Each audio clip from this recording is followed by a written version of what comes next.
So let's start with it. Harvard Business Review stated in 2020 that 2/3 of college graduates are actually struggling to launch their careers. Let that sink in.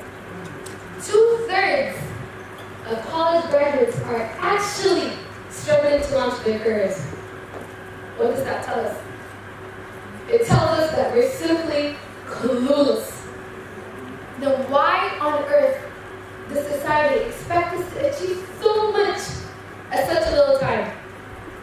Who's ever heard this phrase before from their family, friends, relatives, whoever? على كل يومي أنت قاعد تعمل شنو في الدنيا دي؟ بتاكل تمشي أنا نفسي أشوف فيها مش عارف مش أمريكا وعامل ماجستير. Whoever heard that before, raise their hand. I heard that so many times. So hello, my name is Tafakur, and I'll be talking about career opportunities for undergraduate students.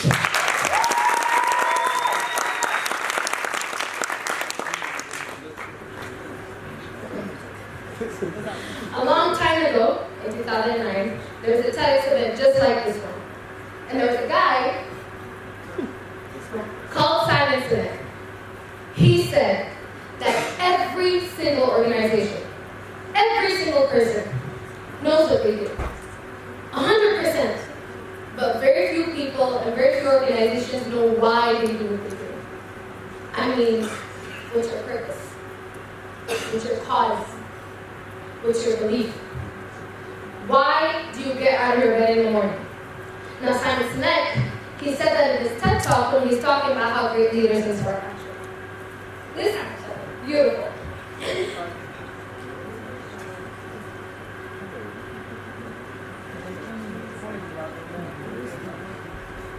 This is Simon Sinek, by the way. Okay. Now, he created a concept called the Golden Circle, but we'll get back to that later. Now, he said that people don't buy what you do, but they buy why you do what you do. Okay, let's say whoever here has been to a job interview before, right? I think we all have, right? Anyways, so usually the first time you go to a job interview, it goes well until they start asking you this question. Why do you believe in our vision? Why do you believe in our mission? And that tells something. That tells us that people buy stories. Now, a lot of us, we know what we need to do to some extent. We wake up, we go to uni, we get dressed up, we study, we pass, and so forth. So what's your why factor? By why factor, I mean, why do we do what we do? What's your why factor? Why are we doing what we're doing? Okay? And the answer lies within this question. Let's say that we lived in an alternate universe, and we didn't have to do anything that we're doing today. Nothing. None of it. Would you still do everything that you're doing today? No, right? That most of us haven't figured out what our why factor yet is. I figured out my why factor recently, and I was so confused. I still remember the day our professor came in, he handed out this form to us. He was like, oh, by the end of the day, you guys just casually hand in your specialization. Specializations, you know, I had no idea what I even wanted to do. I studied marketing, but at that time I had no idea that I wanted to do marketing. And because of that, I was like, you know what, let me actually start exploring my options. By the way, I handed in that form a year later. It was due at the end of the day, because I had no idea what I wanted to do. So I started exploring my options, like I said. I started off with becoming an English teacher. From then on, I became a manager of a startup company. And then after that, I became an IGCSE economics teacher. Like I said, I studied marketing. What does marketing have to do with economics? But I found out that I had a passion for economics. After that, I actually landed a job with UNIDO as their project coordinator. How? I don't know. I just did it. After that, I became a radio show host for Vision 101.3.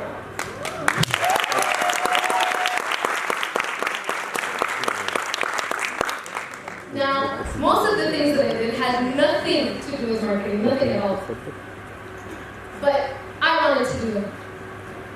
And I thought that I was required to because it would look so good on your CV. We've heard that so many times. But it made me come to a realization.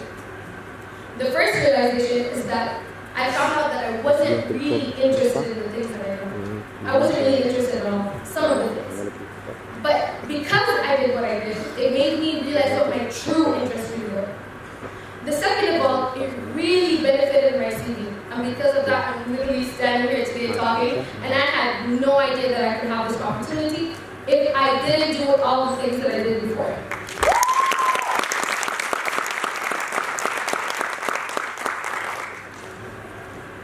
Now let's go back in time. Who here remembers their first day of uni? Raise your hand. Now imagine it. I want everyone to imagine the first day of uni. Stuck in? Now I want you guys to think about the expectations that you had for uni. Exactly, I see those faces. So we can agree that our uni expectations and reality had nothing to do with what we thought in our heads at all. And because of that, I realized that uni is the first time where we actually try to get out of our comfort zone. It's the first time where we actually get to challenge ourselves and experience things that we never thought that we could have experienced. Every person's challenges is different from one another. Each person's challenges depends on the following: their fears, insecurities, and what they're afraid of to deal with the most. Now, when we go to uni, we deal with these challenges, right? But then after we graduate, the challenges that we had, that we were so used to before, they become our new comfort zone. So we go to uni, we deal with these challenges, we face them, and then after we graduate, they become our new comfort zone. And because of that, my friend told me that uni is actually like a cage. What do I mean by that? So like I said, when you go to uni, you enter this cage. This cage is filled with your trials and obstacles and fears. And every skill that you learn, your cage becomes better and bigger and bigger. But we have one common ground here, that we all live in Sudan. And I know what the comments are going to be. Okay. البلد دي ما لها أي فايدة. والفايدة شنو؟ ونتعرف روحنا لإيه. But instead of being pessimistic about it, let's think about what we can really do. Because when we have limited resources, and when we build something out of nothing, we become competitively advantaged. We create this competitive advantage.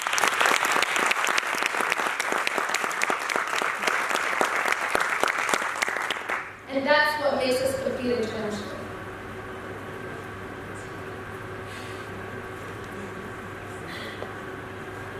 And that's why I believe self-education is so important.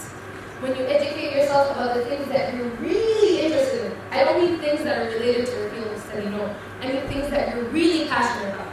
It can help you envision your future goals. It can help you envision of yourself where you actually want to be.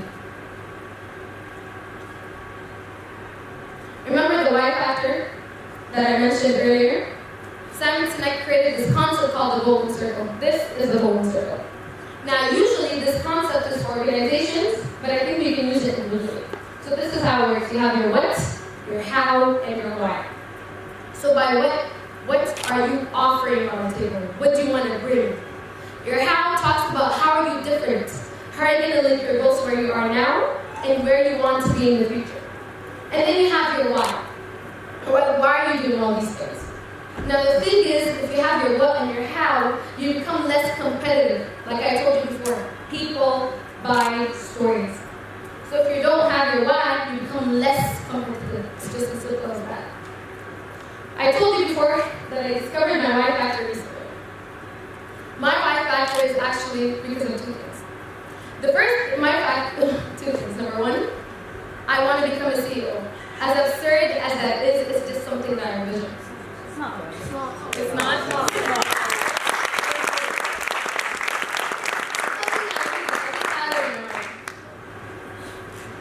And why is that my goal? Because unfortunately, enough in our society, us as women, we're not encouraged to become leaders. Yeah.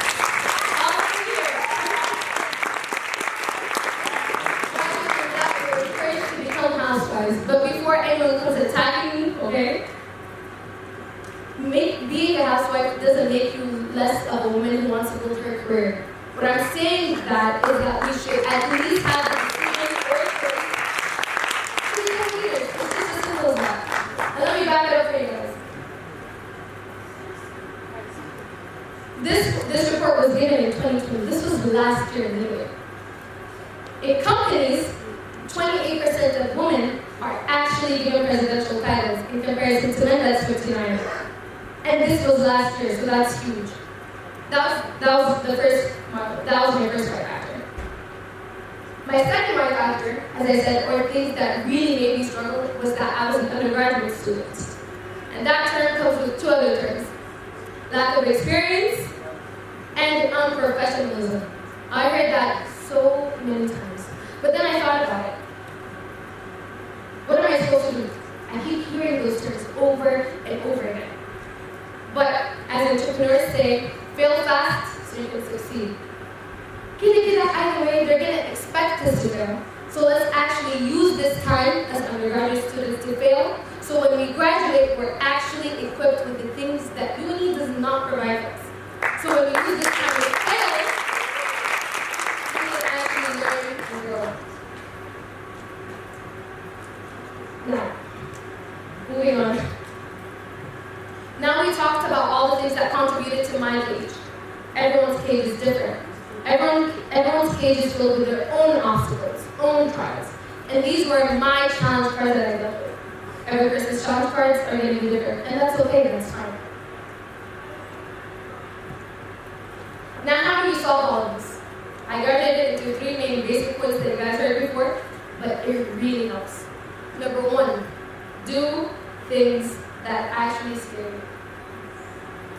Coming to this TED Talk really scared me. Really, I'm sorry.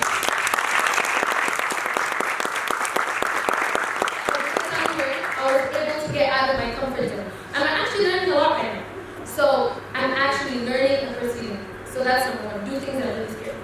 Number two, networking. Where are we right now? We're in a TEDxUMST. This is literally the perfect time to network. And the thing is, I got my UNIDO job from actually networking. You know these events that 2 for 9 startups have? They're called global entrepreneurship weeks. They have a lot of events like that. So I signed up for one, I'm like, let me go, let me try it out. At the beginning, I didn't really want to go because I was like, what am I supposed to do? I'm just going to sit down and watch people talk. But then after that, I actually met a few people. And these people introduced me to themselves. And they're like, why don't you come join our courses? And I was like, you know what I did? I went to join their courses, and after that, they called me, and they're like, do you want to be our project coordinator for UNIDO? And I was like, yeah, sure, why not? And that's how I started. So I'm telling you, networking really works. It really does. Number 3, take courses and what you're actually passionate about. Like I said, it doesn't have to be in your field of study, because when you take courses on things that you're really interested about, it can help you build skills in your actual career. So that's it. Lastly, but not least, I'm going to conclude this session with a question. To all of us who graduated, I want to see who graduated here. Okay, not many.